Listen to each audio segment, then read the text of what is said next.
editions of this program are brought to you by Chevrolet, who invite you to take charge of a new Chevrolet car or truck at your Chevy dealer now.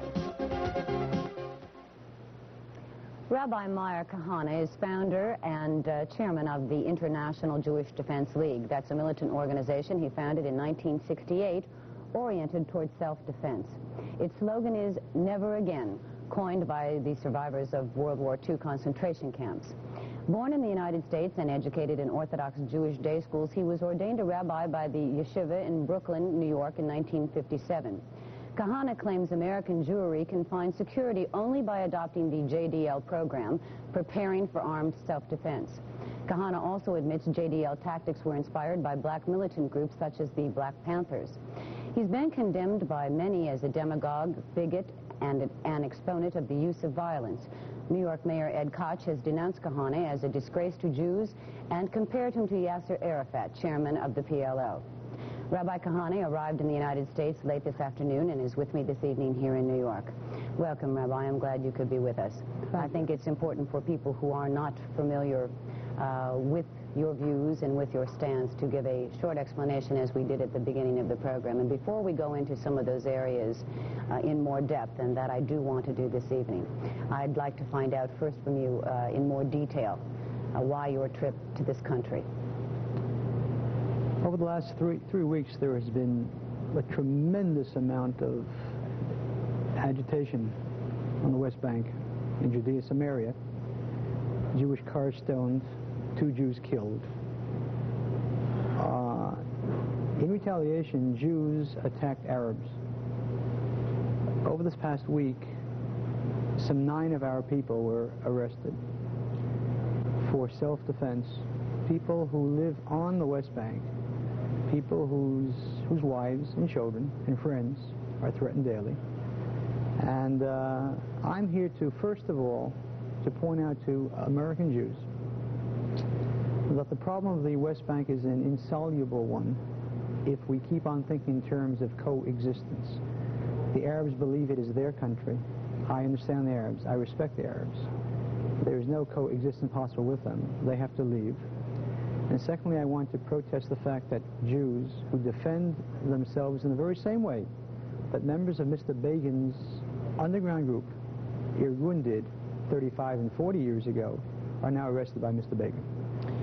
But I think many people would say that 35 and 40 years ago was quite different than now, and perhaps it is time to have peaceful coexistence. You say there can be none. You want the Arabs to leave. Right. The Arabs say, the Palestinians say that it is their homeland. Why should they leave? Because they want me to leave, and I understand them, and I respect them. I understand the Arabs, and the Arabs understand me, and neither of us could understand you, and neither of us can understand the Jewish leaders who speak about sharing the country. The Arabs believe it's all theirs. Why should they share it with foreigners? The Arabs are not speaking about the West Bank. Before there was a 1967 war, what was bothering the Arabs then? Why did the Arabs not accept the UN plan of 1947, which would have given them the West Bank and a great deal more as a so-called Palestine state? The answer is that they believe that Tel Aviv is as much Arab as Hebron, and I understand them, but it is not, because both are really Jewish. And therefore, since they have 22 countries, God bless each and every one of them, I want them to live in any one or all of those countries and let me have my one country. I'd like to pick up on something you just said. You said you understand the Arabs and the Arabs understand you, but Yes. you could never understand me. Yes. I would also like to go to some material that is put out by your organization about you, some background material on you, picking up on what you have just said. I'm quoting out of the background material. When all else fails, we are allowed and obligated to use any means, including violence, to save fellow Jews. It's the next line that I really want to point out. For Jews, there are no permanent allies except other Jews, and Jewish interests come first. That's right.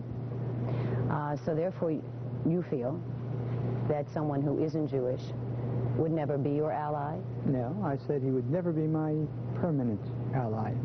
Nations don't have allies. Nations have interests. But people can be allies to other people. I don't doubt that an individual here, individual there, yes. But if you're speaking in the practical terms of to whom can Jews turn in large measure, there are no other peoples.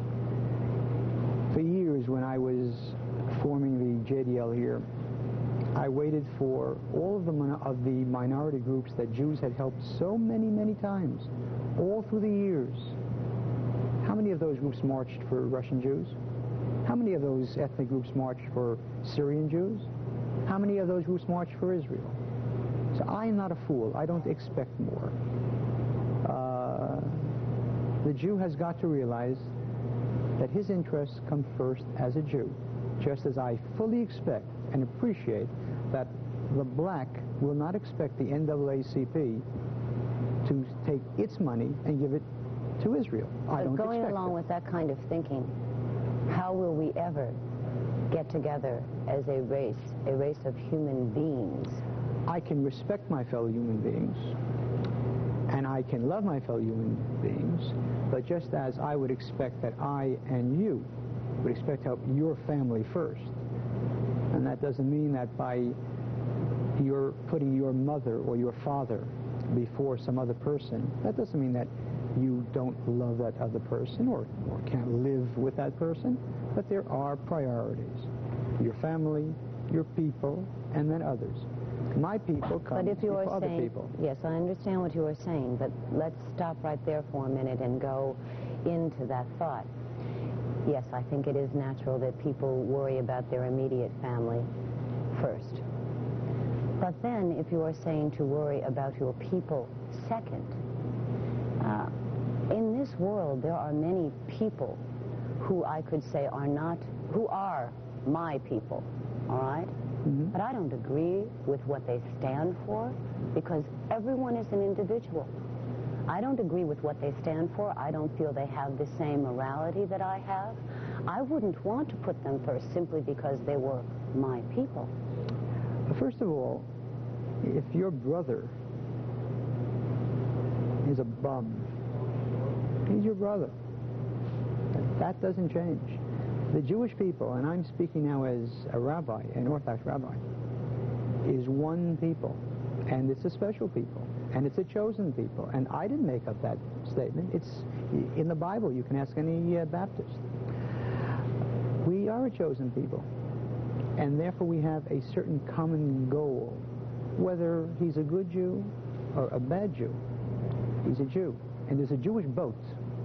And all Jews are in that boat, even those Jews who would like to jump out of that boat, as so many German Jews thought that they could do in the 1920s. They were Germans. They weren't Jewish. They were Germans until the Gentile came and said, not so. You're a Jew. We're Jews first. And we are God's chosen people. And that's whether we like it or not. I'm beginning to hear something, and I want you to help me out on this. I'm beginning to hear something that sounds very similar to some of the statements that were made throughout Nazi Germany about Aryans and the Aryan race, and they should stay together, and they couldn't be mixed with anyone else because then it wouldn't be pure. You have a very, very serious problem. I do? Yes. And that problem is that your quarrel is not with Meir Kahane, but with the Bible. And that's a problem that you have. I don't have that problem. Because every word that I've said now, yes, and every sentence and every thought is from the Bible. But you see, Rabbi, I have heard people quote the Bible for whatever purpose they want to. I have been doing this kind of interview program for 10 years, and I have heard the Bible quoted to support many different points of view. Many. There's not one and Orthodox many of them rabbi, opposing points of view. There's not one Orthodox rabbi in the world that won't say what I just said. But then why do so many people get upset when you say it? Because most Orthodox rabbis don't have the courage to say it. I said there's not one Orthodox rabbi that who wouldn't say it if he had the courage to say it.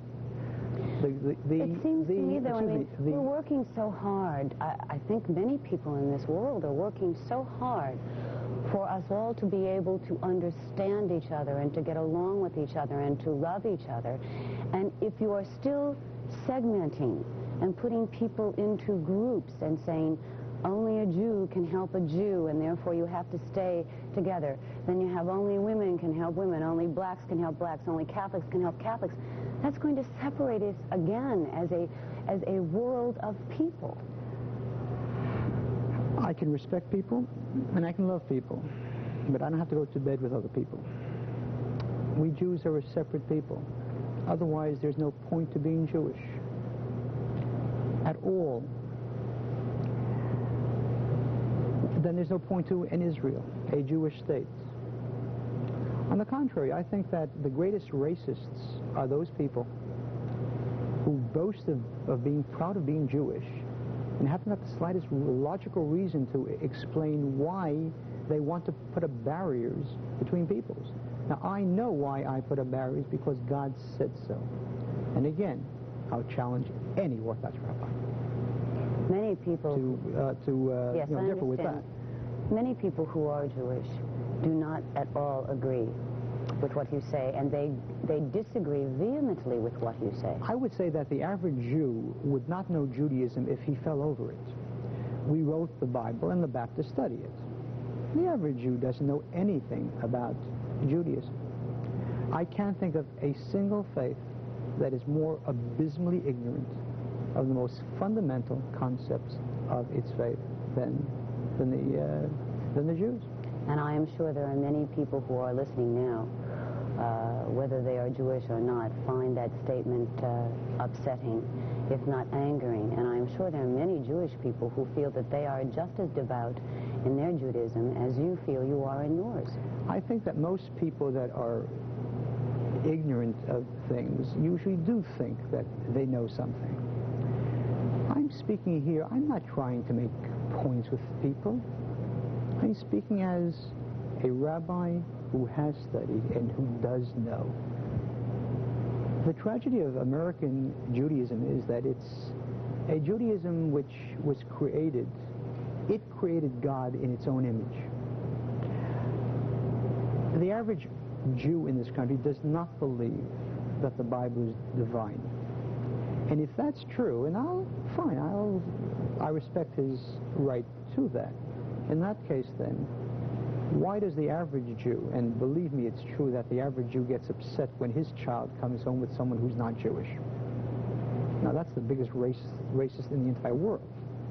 Wouldn't you get upset? Of course, but I have a reason. I believe that when the Bible says that Jews should not marry outside of their faith, it's God's law. That's a reason. But if you don't believe it, then you're nothing but a pure racist. And that's why the average parent has tremendous problems, not problems, impossibility. He simply cannot explain to his youngster why he or she should not marry outside of their faith.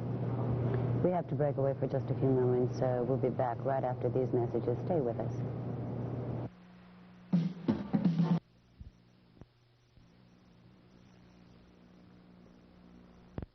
To walk around freely saying and doing that which he does. Now, just an hour ago, I was phoned by Israel Radio to state that 45 people, including many of mine, attempted to enter the Temple Mount, Jerusalem, and they were arrested.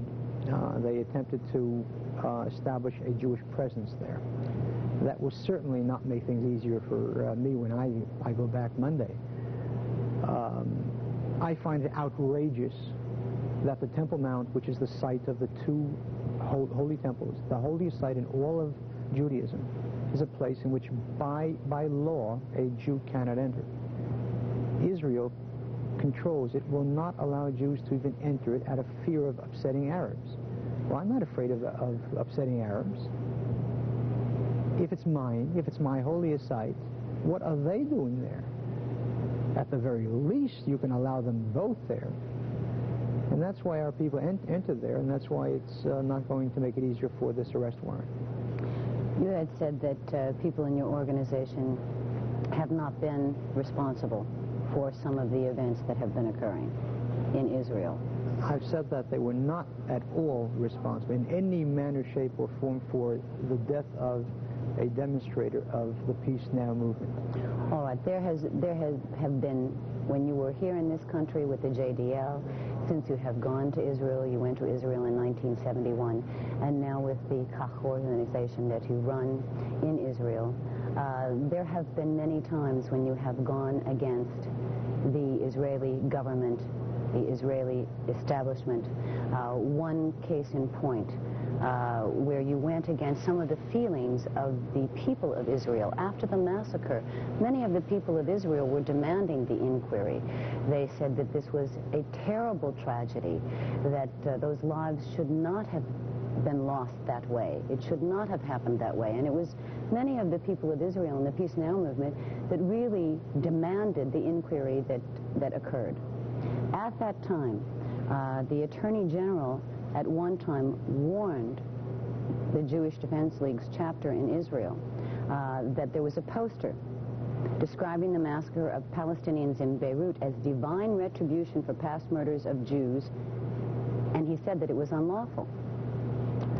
And I will go on further to say, when it was brought to his attention, he felt it crossed the borderline of what is permissible within the wide framework of freedom of expression into the criminal realm of incitement to revolt.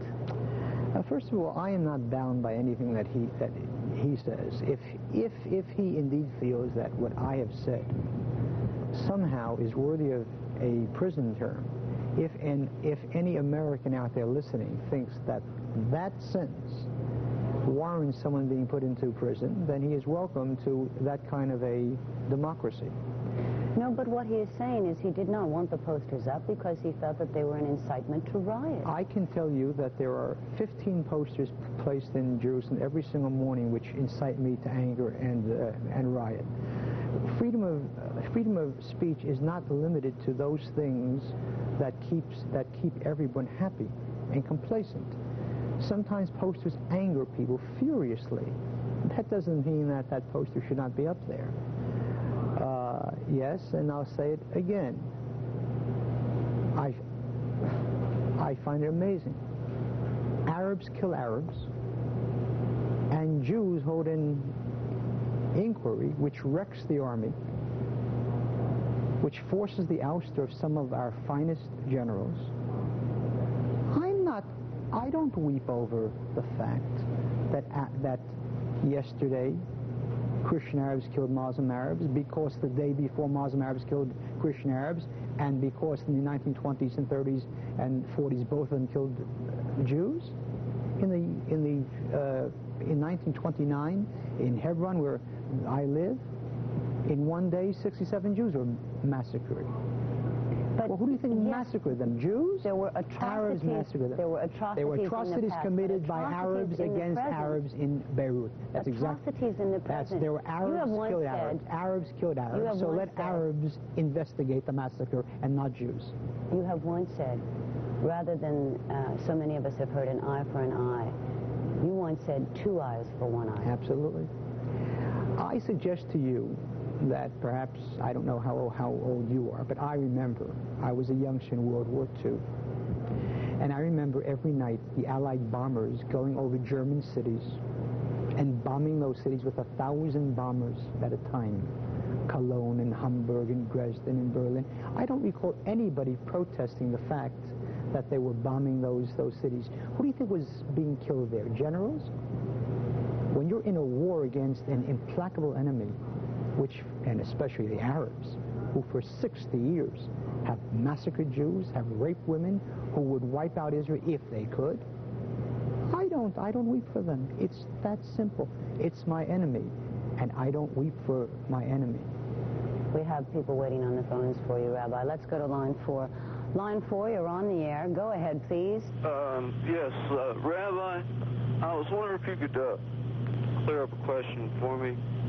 Is to be a Jew, is to be of a nation or of a religion? It is, of course, both. The Jewish people became a nation of God at Mount Sinai. It is a people that was given a covenant, a religio nation. Thank you for your call. Line 1, you're on the air. Go ahead, please. Thank you. I always learned that everyone was equal in God's eyes, and I've never known God to deal in real estate. I think he's beyond materialism. But I have a question for Rabbi Kahane, which seems very confident in what he's saying about God and all sorts of religious questions. In light of that Palestine was inhabited by Jews and Arabs before Israel was created by the United Nations, the fact that that displaced Palestinians did not start any war with the state of Israel, how can he forbid Palestinians not to have their own homeland, just as he has his own in Israel, which I question, because I don't know whether he carries an Israeli or an American passport. An Israeli passport. All right, I have nothing, if the so-called Palestine people want a state, I am all for that. I have nothing against that state. I am all for that state in Syria or in Iraq or in any of the 22 countries that the Arabs have. I don't have 22 countries, I have one country, and that's mine. And I haven't come to ask for it. I don't come to beg for it. Israel is not mine because of the League of Nations or the UN. It's because we lived there long before there were Arabs. Abraham was not an Arab. Neither was Isaac, neither was Jacob. It's the land of the Jewish people. There's no debate about it. And that's it. But there is a debate about it. There's no debate about it in our minds. The world has long before there was a Jewish state, long before there was an Israel, we learned what it meant to live as strangers in someone else's land. And we don't want that anymore. With all due respect to all the Gentiles, they have their countries, we want ours. I don't want to be a minority again, ever again. The Palestinians want theirs. Let them have it, but it's not the land of Israel. They want their land, their homes, where many of them grew up. That is basically what home They means. had an opportunity in 1947 when the UN proposed in that land two states. And the Jews said, all right, we'll take our half. And the Arabs said no. And they gambled. And they attacked not Hebron and not the West Bank. They attacked Haifa and Tel Aviv. And they lost. And when you start a war and you lose, you lose. It isn't a monopoly game. We go back to go. We lost 6,000 people in that war. We have to break away for just 2 minutes here. We'll continue this conversation as soon as we return. Stay with us, please.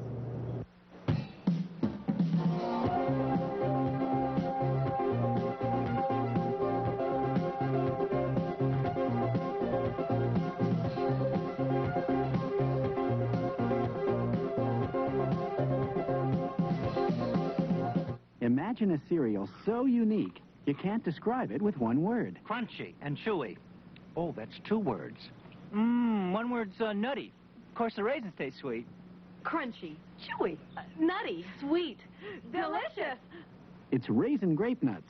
Wholesome wheat and barley with naturally sweet, chewy raisins. How about, that's not a word. Post raisin grape nut cereal. In a word, you'll love every crunchy, chewy, nutty, sweet spoonful. Some of the most important work being done for cancer isn't just being done in the lab by researchers, but is being done by people like you. People who visit their neighbors, giving life-saving messages and getting life-saving contributions. Alan, I'm a volunteer for the American Cancer Society again. So share the cost of living with your time and become a volunteer for the American Cancer Society. From Turner Broadcasting System, this is Cable News Network. Movie fans, before you see it, see Take Two. Carol Buckland reviews the movies you want to know about. This Thursday, how could a diminutive Britain become America's biggest star? Hollywood is lovesick over Dudley Moore.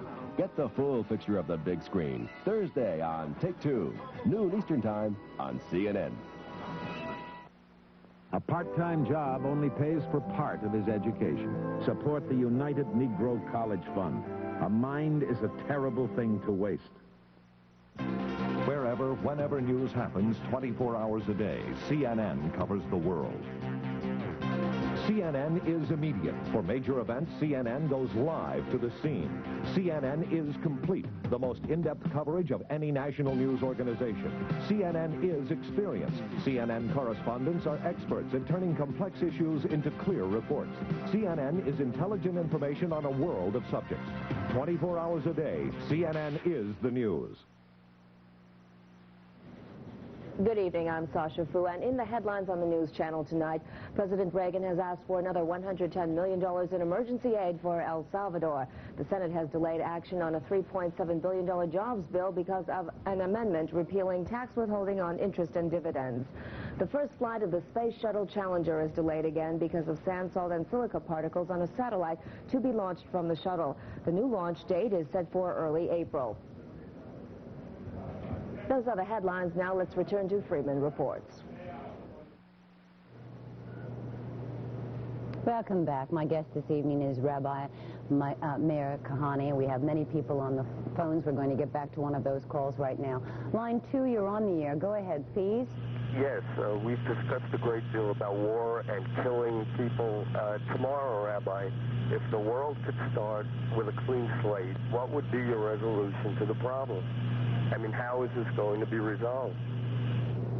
I would first of all tell every single Jew to go back to being Jewish the way he really should, or she should.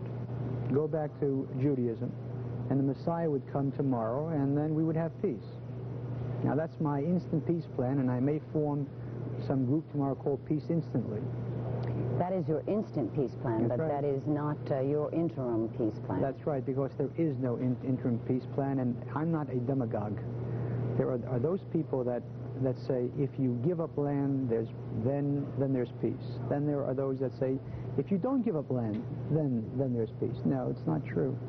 It's not that simple. But your interim plan consists of one of where your organization instructs people in karate, instructs people in weaponry. Mm-hmm. Yes. Why? Because I would rather know how and not have to than have to and not know how. That's understandable to a certain degree, being able to protect oneself. Forewarned is forearmed and everything else. But there seems to be an edge of anger, an edge of terrorism involved with your organization, and that is what frightens many people. I don't believe that. I think that what frightens most Jews is the fact that most Jews would like to keep a very low profile. I think that most Jews, especially in this country, despite all their protestations about being equal and so on, have a little worm inside, a fear of what will they say, what will they think. And it upsets them to see Jews taking a rather high profile. I wish tomorrow morning that there would be no swords in this world. I wish tomorrow morning that the vision of the prophets that they shall beat their swords into plowshares will come true. But if my enemy has a sword, I don't intend to have a plowshare. Line 7, you're on the air. Go ahead, please. Yes, I'm calling from Orlando, Florida, Sandy. Thank you very much for putting this dog on the TV to show the Israeli face the way it truly is. In 1948, there were no leaders for the Palestinian people to speak for. First of all, they were still under British occupation. And there were no leaders like the PLO today to represent or accept the decision that the United Nations made. That's for one. For two, God chooses the people. The Jewish chose them to be number one people, or chose them on the other people. But he also, after they didn't believe in Jesus Christ, he dropped them down that he made some of them to monkeys and some of them to pigs. That's why the Muslims don't eat the pigs, and that's why the Jewish themselves don't eat the pigs. Rabbi should be arrested and should never be allowed to be in the USA, a great country like the USA, and a terrorist, a murderer, man who burned mosques and killed children and discriminate against the entire world, including the American people who fed him, who protected him, who always look after him, sitting over here and discriminate against them. Man should be arrested, should be hanged like Hitler. Sir, thank you very much for your comments. I think it's only fair that we give the rabbi an opportunity to respond. I am sure that kind of attack is not new to you. Yes, and I don't think that there's anything to say. When I walk in the street and a dog barks at me, I generally don't bark back. So there's really no response. Line 3, you're on the air. Go ahead, please. Yeah, I'd like to ask Rabbi Kahane, how many people you think from Israel you represent? And another question, how many times you try to get Israeli votes to get to the Knesset? All right. I don't know if I represent anybody. And who cares? And what relevance does that have to anything? Since when is truth synonymous with how many votes have I got? For the most part, as Walter Lippmann once wrote, great men don't become presidents. Was it 3 times that you tried for the Knesset? Right, and I may try 4 times and fail, and 5 times and fail, and as the rabbis say in the Talmud, 48 prophets arose in Israel, and they all failed, and I'm not even a prophet. Line 4, you're on the air. Go ahead, please. Hello? Yes, you're on the air. I'd like to ask him, what does he think about Reagan's peace plan? Very little. I think that it's a warmed-over rehash of the Rogers plan. And I don't say why everyone gets so excited about it. I think that there was no essential difference between a Republican peace plan or one of any party. I think that Carter and Reagan and Nixon, in the long run, were essentially for Israel giving up all of the lands of 1967. So I don't think much of that. I think that Mr. Reagan should perhaps concentrate upon Mexican demands for the return of the homelands of Arizona and New Mexico and Texas and California and Utah.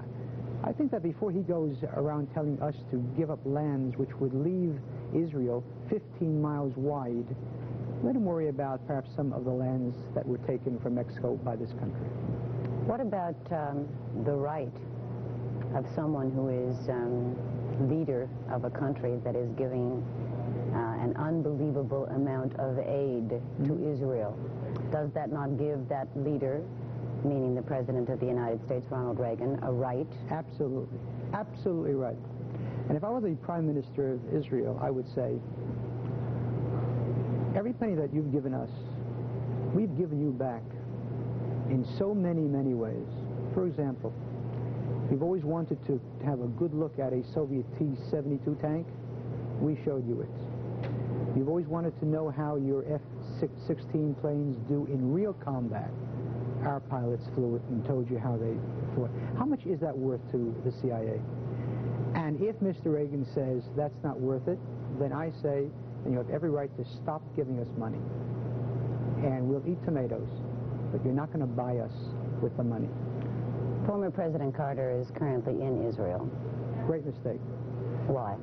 If Mr. Begin had any sense of self-respect, a person who, according to his advisor, once called Mr. Begin a psycho, any person who would have any kind of self-respect would have told Mr. Carter that he's not welcome. I think that Mr. Carter is a cheap shill who has gone on this trip just to push his new book. And someone who, a day before going to Israel, met with the top leaders with 2 top leaders of the PLO, has no business being in Israel. I don't blame Carter. I blame Begin. Line 1, you're on the air. Go ahead, please. Yes, I would like to ask the rabbi, why is he so strongly against Palestinian violence when his country wages war against the Palestinians, and doesn't he feel that a more passive resistance would be a more effective and appropriate method to obtain peace? I'm not sure that I quite got that second part. I don't see where the I understand your first part. I have nothing. I am not one of those people that believes that violence per se is bad. Violence is sometimes good, sometimes bad. The Bible says there's a time for war and a time for peace. Does it depend on who's winning, if the violence is good or bad? No, it depends upon who is right. When the Germans bombed Coventry in World War II, and the British bombed Berlin in World War II, only simpletons and or knaves would say it was the same thing. Cops have guns and robbers have guns. That doesn't make cops robbers. Yes, but if you are doing something that is totally separate, I mean, absolutely, some people say one man's freedom fighter is another man's terrorist. Exactly so right. There is a fine line there. But who then becomes the judge? You? Well, obviously, when we hanged the Nazis in Nuremberg, we were the judges. Had the Nazis won, they would have hanged Roosevelt and Taft and Dewey, too. Well, obviously, there is an objective truth in this world. And as a rabbi, one who believes that that Bible is that truth, I believe that the land of Israel is ours because it was given by God. That's my objective truth. One of the things in it, I want to bring up something that a professor at the University of Vermont has said, that is Raoul Hilberg. I imagine you would be familiar with his work. He is an authority on Jewish history and on the Holocaust. And he claims that there were 4 phases towards the legal murder in Nazi Germany. 4 prerequisites, in other words, for this to be able to happen. And I think it's important to look at those 4 prerequisites. The first one was the question, who was a Jew, to find them. The second prerequisite was expropriation, taking away the wealth and the power of the Jews. The third part was concentration, placing the Jews in one single place, making them wear the armbands so that they were identified. And the fourth was deportation, sending all of the Jews out of Germany, denationalizing them. Therefore, there was no government to protect them. They had no legal rights. Therefore, they had no laws. Therefore, the killing of 6 million Jews was deemed legal murder. It was clean violence. Now, what is this same thing? The parallel. Look at the Palestinians. Who are the Palestinians? And then they don't have their homes anymore. They don't have their wealth or power. That's the second part. The third part being placing them in one area so they're identified. And the fourth part, leaving them without any legal recourse. Do you see that parallel? Of course not. Of course not.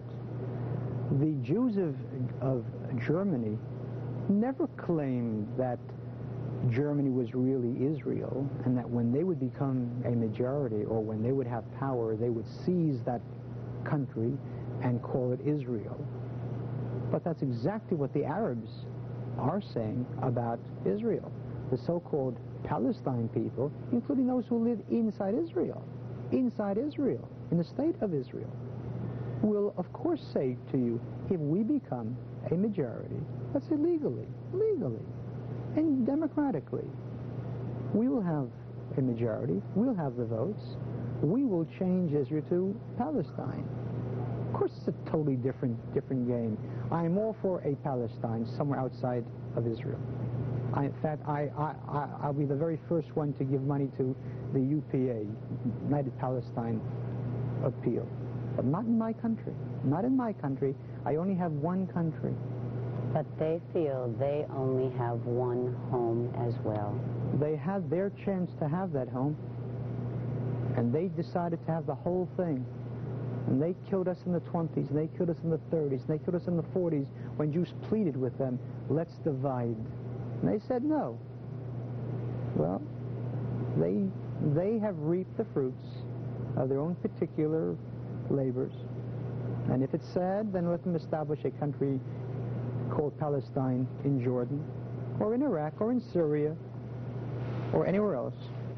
But not in my country. We have to break away one more time. We'll do that right now, and when we return, we'll be getting to more of your calls. Stay with us.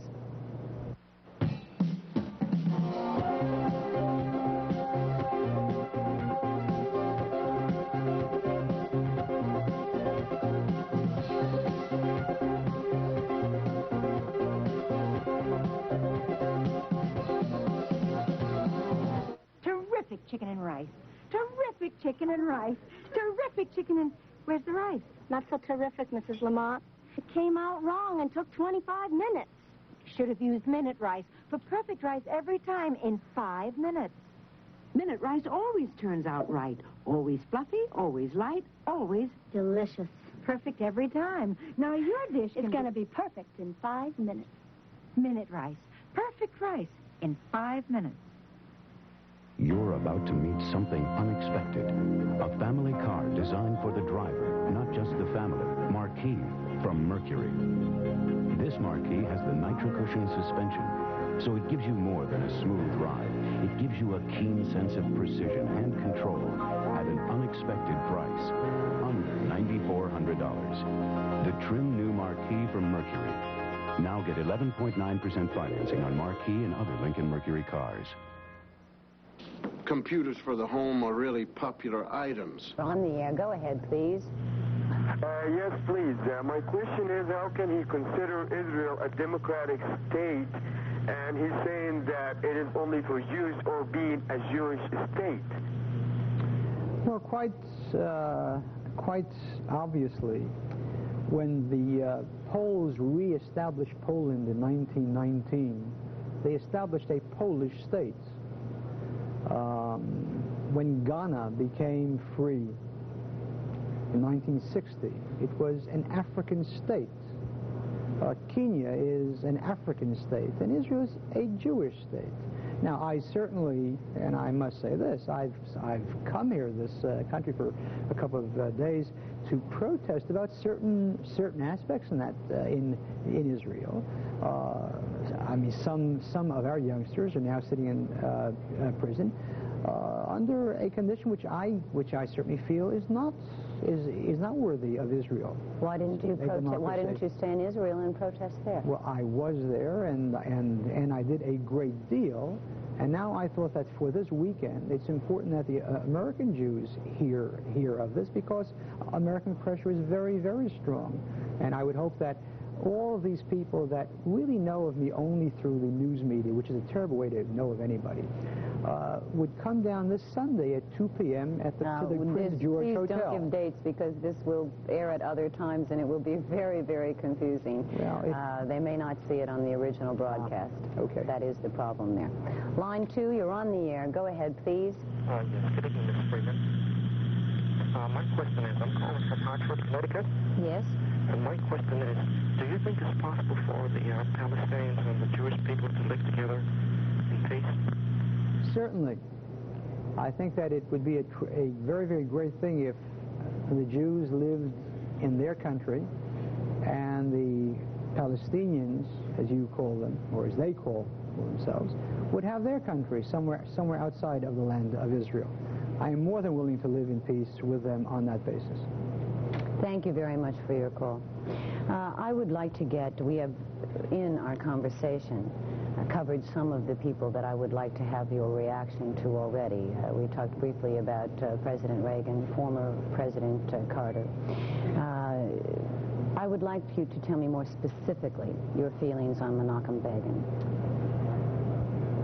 When I was a boy of 14, I joined the youth group of the Irgun, which was the Jewish group led by Mr. Begin. And he was a very, very great hero, not only of mine personally, but of many, many Jews. When he became the prime minister, we had great, great hopes. And that night, I recall well, in Jerusalem, the streets were filled with shouting people, happy people, singing Begin, King of Israel. I think he's not done what I thought. He's been a disappointment. I think that we really believed that when he got up in the years that he was in the opposition and said, the land of Israel is all ours, that he would annex the territories, and he did not. I think that we never dreamed that he would give up the Sinai. I think that in so many, many, many ways, he is not the Begin that we once thought. The reason why I wanted to be in the Knesset, and why I want to be in the Knesset, is to make Mr. Begin again. What of the new defense minister, Moshe Ahrens? I know Moshe Ahrens from the time he was the head of the same group of Beitar in this country. He is a very, very talented person, very honest person, and nevertheless he is a person who yesterday took down the Kach settlement near Hebron. I don't want to be disappointed in Mr. Ahrens too. And do you feel you are at this point because he took down the Kach settlement? Yes. I think that that's the first Jewish settlement that has been taken down now on the West Bank, and I think that's a terrible precedent. Part of the reason that was given for it were because of some of the violence that has been going on in that area. You don't take down a settlement because of violence initiated by Arabs. You certainly don't take down a settlement because members of that settlement fought back against that violence. Mr. Ahrens would be among the very, very first to praise the Irgun soldiers who used violence against the British, against the objections of the majority of Jews who were living in what was then Palestine. But according to the New York Times, the directive was reportedly in response to 3 shootings at Arab homes and vehicles in the area in the last 10 days that were believed to have been carried out by the residents of that settlement. Right. Well, the